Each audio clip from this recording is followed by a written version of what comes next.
నంద్యాల జిల్లా డోన్ మళ్లీ భూ ఆక్రమణ చేసిన టీడీపీ నేత. గతంలో అక్రమ నిర్మాణాన్ని గుర్తించిన కూడా అధికారులు వాటిని తొలగించారు. అయితే కూటమి ప్రభుత్వం ఏర్పడగానే తొలగించిన చోటే మళ్లీ నిర్మాణాన్ని మొదలుపెట్టారు.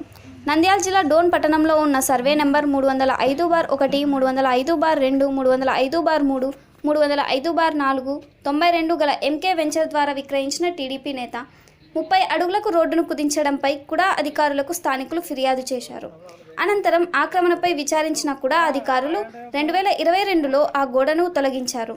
అయితే నేడు కూటమి ప్రభుత్వం ఏర్పడిన వెంటనే కూడా అధికారులు కూల్చివేసిన గోడను మళ్లీ ఆ నేత నిర్మించారు. దీంతో అధికారులు వారిపై చర్యలు తీసుకోవాలని కోరుతున్నారు.